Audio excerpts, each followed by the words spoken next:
ભગવાન બિરસા મુંડાની આજે 150મી જન્મ જયંતિ છે, ત્યારે ચૈતર વસાવાની નેત્રંગમાં એક સભા હતી અને આ સભામાં હવે જાહેર મંચ પરથી ચૈતર વસાવાએ ભરૂચના સાંસદ મનસુખ વસાવા, ગુજરાતના જે હાલ જ બન્યા છે એવા ઉપમુખ્યમંત્રી હર્ષ સંઘવી, આ તમામ લોકો પર આકરા પ્રહાર કર્યા છે।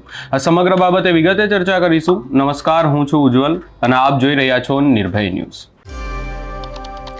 ચૈતર વસાવા આમ તો આપણને મનસુખ વસાવાને લઈ અને અનેકવાર નિવેદનો આપતા જોવા મળે છે, પરંતુ હવે જાહેર સભામાં જાહેર મંચ પરથી ચૈતર વસાવા બોલતા જોવા મળ્યા અને કહ્યું કે મનસુખ વસાવા જ્યારે આપણે આ પ્રતિમા બનાવી રહ્યા હતા ભગવાન બિરસા મુંડાની ડેડિયાપાડામાં, ત્યારે ક્યાંક ને ક્યાંક મનસુખ વસાવા અને 3 જિલ્લાની પોલીસ સાથે આપણને પ્રતિમા સ્થાપિત કરતા અટકાવવા આવ્યા હતા, આપણી ધરપકડ કરી હતી। આજે એ જ પ્રતિમાને લઈ અને પીએમ મોદી ડેડિયાપાડા આવી રહ્યા છે, એટલે ક્યાંક ને ક્યાંક આપણી એક મોટી તાકાત છે એવું કહેતા જોવા મળ્યા। વધુમાં ચૈતર વસાવા અહીંયા ભાજપ પર પણ આકરા પ્રહાર કરતા જોવા મળ્યા અને ઉપમુખ્યમંત્રી આપણા જેવા હર્ષ સંઘવીને કહેતા જોવા મળ્યા કે ડેડિયાપાડામાં એ વિસ્તારમાં કોઈ ટીડીઓ, કલેક્ટર લોકો કેટલી પણ રજૂઆત કરે ક્યારેય નતા જોવા મળતા।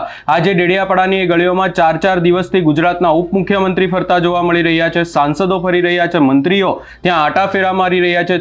આ વાતને લઈ અને આકરા પ્રહારો કરતા ચૈતર વસાવા દ્વારા વધુમાં શું કહેવામાં આવ્યું, સૌપ્રથમ એ સાંભળી લઈએ।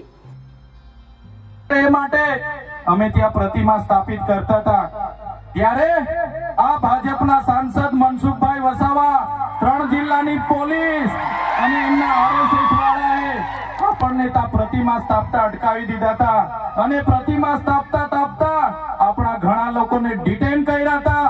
3 જિલ્લાની પોલીસ અમને પકડવા માટે આવી હતી, છતાં આપણે એમનાથી ડર્યા નથી અને બિરસા મુંડાની પ્રતિમા ડેડિયાપાડામાં સ્થાપિત કરી છે। ત્યારે આજે દેશના વડાપ્રધાનને આજે ડેડિયાપાડા આવવું પડે એ આપણા બધાની તાકાત છે।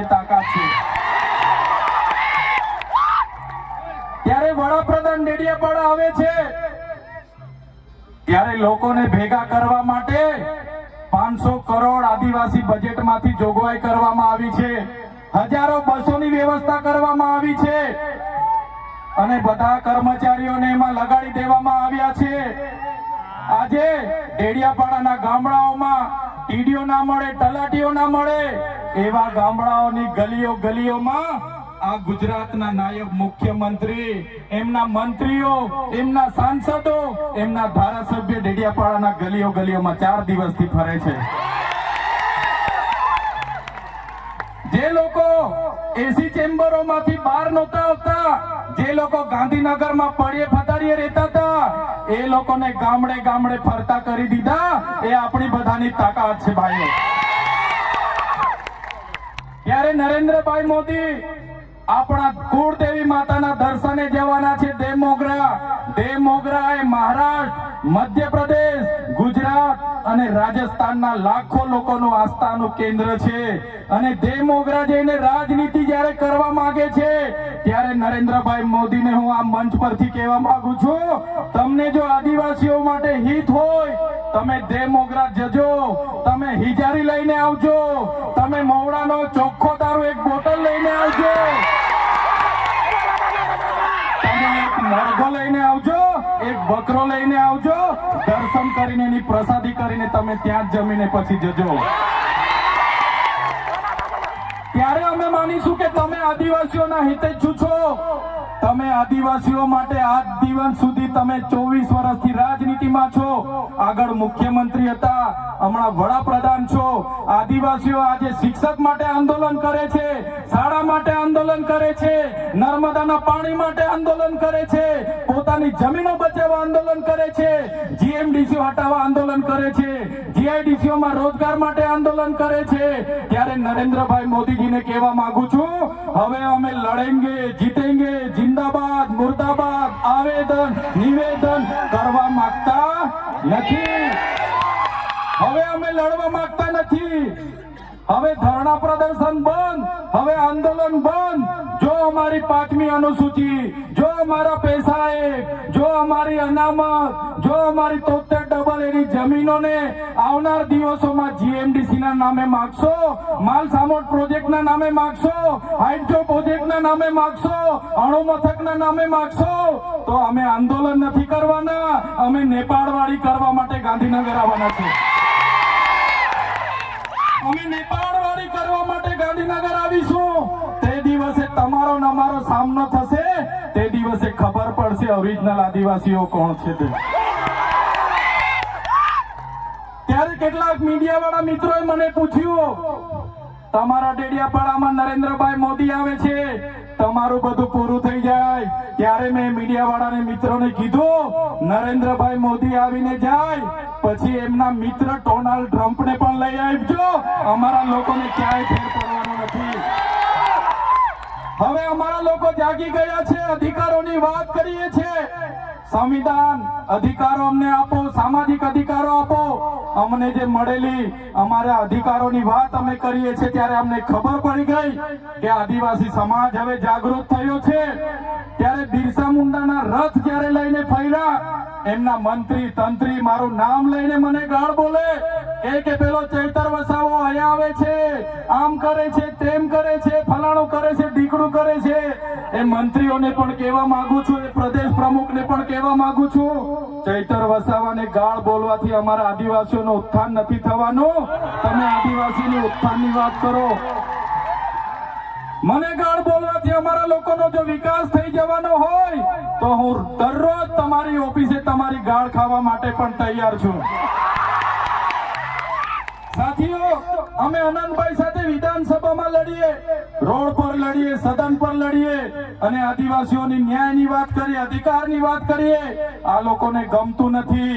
આનંદભાઈ પર અનેક કેસ થાય, મારા પર અનેક કેસ થાય, અમને જેલોમાં નાખવામાં આવે, પણ અમે આ સરકારની જેલોથી અમે ડરવા વાળા લોકો નથી, અમે લડવા વાળા લોકો છીએ.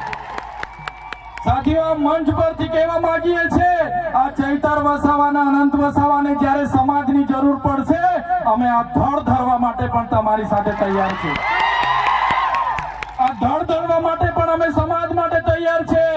એ ગુજરાતના મુખ્યમંત્રી ભૂપેન્દ્રભાઈ પટેલ, એ ગુજરાતના ઉપમુખ્યમંત્રી હર્ષભાઈ સંઘવીની પોલીસમાં પાણી નથી કે આ ચૈતર વસાવાના અનંત પટેલને એરેસ્ટ કરી શકે.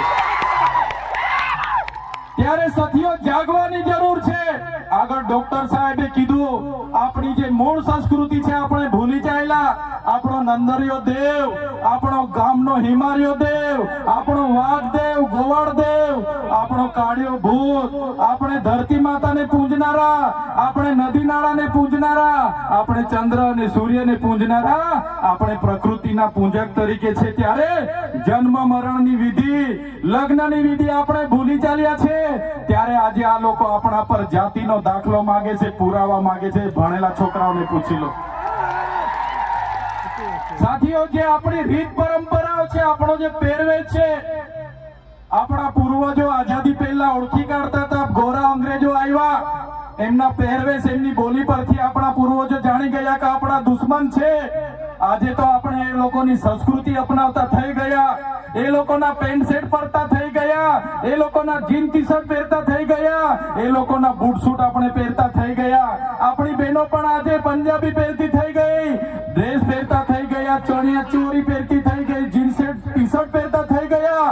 ત્યારે આવનારા દિવસોમાં આપણો દુશ્મન કોણ છે તે આપણને ખબર પડવાની.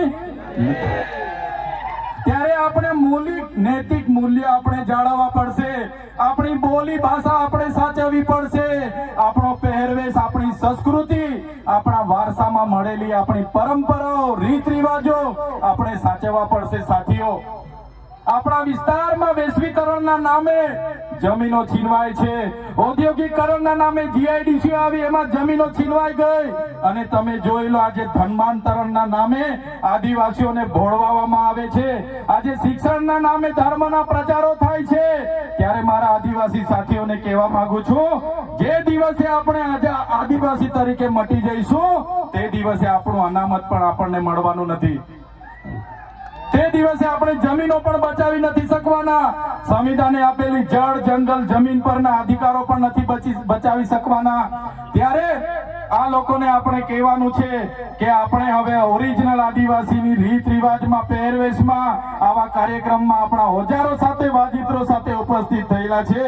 ત્યારે મારા તમામ વડીલો, તમામ યુવાનો, માતા બહેનોને વિનંતી છે કે આ કાર્યક્રમ એ સમાજનો કાર્યક્રમ છે અને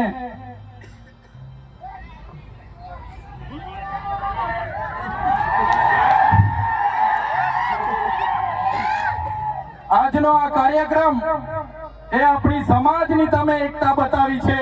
આજે ભાજપના એ નેતાઓને, ભાજપના એ મુખ્યમંત્રી, ઉપમુખ્યમંત્રીને અને ભાજપના એ વડાપ્રધાનને આદિવાસીઓની તાકાત આજે આપણે બતાવી દીધી છે.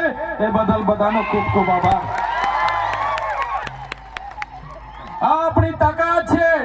અને જ્યારે પણ કોઈ જીએમડીસી ની વાત આ વિસ્તારમાં લઈને આવશે, જ્યારે પણ આ વિસ્તારમાં હાઇડ્રો પ્રોજેક્ટના નામે ગામડાઓ વિસ્થાપિત કરવાની વાત કરશે, કોરિડોરના નામે ગામડાઓને વિસ્થાપિત કરવાની વાત આવશે, માલસામોડ પ્રોજેક્ટના નામે ગામડાઓ વિસ્થાપિત કરવાની વાત આવશે, કે કેવડિયાની મારી બહેનોને હેરાન કરવાની વાત આવશે, તે દિવસે પણ આવો ઘોડાપુર આપણે પહોંચવાનું છે. તે દિવસે પણ ઘોડાપુર થઈને આપણે પહોંચવાનું છે. ત્યારે મારા સાથીઓ, મારા વડીલો, મારા યુવાનો, બાળકો, સૌ તમે પોતાના વિસ્તારમાંથી પોતાના રોટલા ખાઈને, પોતાના ભાડે થઈને તમે અહીંયા પહોંચેલા છો. ત્યારે આજ તમારો ભાવ, આજ તમારા અમારા પ્રત્યેનો પ્રેમ, આ તમારો સહકાર અમારી તાકાત છે. આજે આનંદભાઈ અને હું જ્યારે આવડી મોટી સરકાર સામે લડતા હોય, આ સરકાર પર પોલીસ છે, આર્મી છે, એમના કલેક્ટર છે, એમના એસપી છે, એમની કોર્ટો છે, એમનું તંત્ર છે, યંત્ર છે, મંત્ર છે, પણ અમારી સાથે અમારી જનતા છે. એ લોકો અમને ક્યારેય કાઢી નહીં શકે. સાથીઓ, કોર્ટમાંથી હું છૂટીને આવ્યો અને આ પોલીસ, એ ભાજપની પોલીસે ખોટા સોગંદનામા કર્યા અને સોગંદનામાના લીધે મને ડેડિયાપાડામાં આજે પ્રવેશ બંધી છે. અને હું રાજપીપળા રેમ છું, ત્યાં પણ કેટલાક પોલીસ અધિકારીઓને ભાજપના નેતાઓ કહે છે કે આને નર્મદામાંથી પણ બહાર કાઢો. ત્યારે એ નેતાઓને હું કહેવા માંગુ છું, તમે મને ડેડિયાપાડામાંથી બહાર કાઢશો, તમે મને નર્મદામાંથી બહાર કાઢશો, અમે અમારા લોકોના દિલમાં વસેલા છે, ત્યાંથી ક્યારે બહાર નથી કાઢી શકવાના. અમે અમારા લોકોના દિલમાં વસેલા છે, ત્યાંથી કોઈની તાકાત નથી કે અમને તેમાંથી બહાર કાઢી શકે. ત્યારે સાથીઓ, હમણાં આપણો બધાનો વિરોધ જોઈને, આપણી બધાની કામગીરી જોઈને આ લોકોએ હમણાં મંત્રીમંડળ બદલ્યું, બધા મંત્રીઓને બદલી કાઢે. આપણા વિસ્તારમાં પણ 4 રબર સ્ટેમ્પ મંત્રીઓને રાખી દીધા છે. ત્યારે આ સરકારને કહેવા માંગીએ છે, ભેંસ દૂધ ઓછું આપે તો ત્યારે ભેંસના ખીલા બદલવાથી દૂધ વધતું, ભેંસ દૂધ ઓછું આપે એના ખીલા બદલવાથી ભેંસનું દૂધ વધતું. આવનારા દિવસોમાં સરકારને કહીએ છે, મંત્રીઓ બદલવાથી અમારો કોઈ વિકાસ થવાનો નથી. 2027માં અમે સરકાર બદલી દેવાના છે. બદલી દઈશું ને આપણે? તૈયાર છો બધા? ત્યારે આ સરકારને ખબર પડશે કે સરકાર બદલવા વાળા આવી ગયા છે. ત્યારે સાથીઓ, વધારે વાતો નથી કરતા, હજુ આપણે અહીંથી રેલીનું પ્રસ્થાન કરવાનું છે. આજે વડાપ્રધાન નરેન્દ્રભાઈ મોદીજી ડેડિયાપાડામાં આવે છે એમ કરીને પરવાનગી તો માંગવાની હોતી નથી અમારે, છતાં પોલીસ વિભાગ અને વહીવટી તંત્ર દ્વારા કહેવામાં આવ્યું કે જેમ બને તેમ પ્રોગ્રામ પતાવજો. ત્યારે એમને કહેવા માંગીએ છીએ, અમારો જે વડાપ્રધાનનો કાર્યક્રમ છે એમાં આગળ કીધું એમ પોલીસ 7000 છે, આંગણવાડી કર્મચારીઓ આ લાભાર્થી તે લાભાર્થી કરીને ભીડ કરશો, પણ આ ઓરિજિનલ આદિવાસીઓની ભીડ જોઈ લો.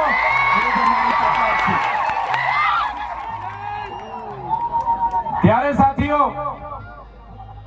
ભગવાન બિરસા મુંડાની જે ઉપદેશો હતા, એમના જે વિચારો હતા, એમણે પોતાનું 25 વર્ષમાં પોતાનું જીવન આપણા માટે સમર્પિત કરી દીધું. આપણે બધા એમના વિચારો, ઉપદેશો અહીંથી લઈને જઈશું. આપણી અસ્મિતા બચે, આપણી સંસ્કૃતિ બચે, આપણા રૂઢિ પરંપરા બચે, આપણા નૈતિક મૂલ્ય બચે, એ સૌની જવાબદારી છે. સાથે સાથે ઘણા યુવા વર્ગ અહીંથી મને સાંભળે છે, એ યુવા વર્ગને પણ હું અપીલ કરું છું, તમારો આ સમય તમારો કેરિયર બનાવવાનો છે. વ્યસન અને ફેશનને હાલ પૂરતા સાઈડ પર મૂકી દેજો. તમારું પહેલા કેરિયર બનાવો, પછી આપણે આવનારા દિવસોમાં બધું જોઈ લઈશું. એટલે મારા તમામ સમાજના લોકોને અપીલ કરું છું, આ સરકાર આપણને ભણવા ના દે, આ સરકાર આપણે રોજગારી ના આપે, છતાં આપણે બધાએ સાથે મળીને આવનારા દિવસોમાં આપણા સમાજને દિશા આપવાનું કામ કરવાનું છે. ત્યારે યુવાનો આ વાતને પણ ધ્યાનમાં રાખે અને બધા જ આપણે આપણી ભગવાન બિરસા મુંડાની જે પ્રતિમા છે અહીંયા ચેતર વસાવા વધુમાં કહેતા જોવા મળ્યા કે પીએમ મોદીની સભામાં ક્યાંક ને ક્યાંક ભીડ ભેગી કરવા માટે આદિવાસી બજેટમાંથી 500 કરોડ રૂપિયા જેટલો ખર્ચો કરવામાં આવ્યો છે. ક્યાંક ને ક્યાંક અહીંયા પણ વધુમાં ચેતર વસાવા એવું કહેતા જોવા મળ્યા કે કોઈ પણ આ ચેતર વસાવાના જો વિસ્તાર છે ડેડિયાપાડા, એ ગામડાઓમાં આજ સુધી કોઈ પણ જોવા નતો મળ્યો. છેલ્લા કેટલાય સમયથી અનેક વાતોને લઈ અને તેઓ રજૂઆત કરી રહ્યા છે. પછી શાળાનો પ્રશ્ન હોય, રોડ રસ્તાનો પ્રશ્ન હોય, આ તમામ બાબતોને લઈ અને કલેક્ટરને પણ રજૂઆતો કરવામાં આવી રહી છે, પરંતુ કોઈ સાંભળતું નહોતું. પરંતુ હવે ક્યાંક ને ક્યાંક પીએમ મોદી આવ્યા એટલે ડેડિયાપાડામાં આખા ગુજરાતના નેતાઓ ફરતા જોવા મળી રહ્યા છે, ગલીઓ ગલીઓમાં ફરી રહ્યા છે એવી વાત કરવામાં આવી. વિકાસના કામો માટે છેલ્લા કેટલા સમયથી અમે લડાઈ લડી રહ્યા છે, પરંતુ અમારું નહોતું સાંભળવામાં આવતું. ચેતર વસાવા એવું સ્પષ્ટ કહેતા જોવા મળ્યા, પરંતુ પીએમ મોદી આવ્યા એટલે ડેડિયાપાડામાં રસ્તા બની ગયા. આ તમામ બાબતને લઈ અને આપનો શું અભિપ્રાય છે એ અમને કમેન્ટ કરી જરૂર જણાવશો. અમારી ચેનલ નિર્ભય ન્યૂઝને લાઇક, શેર, સબસ્ક્રાઇબ કરવાનું ભૂલશો નહીં.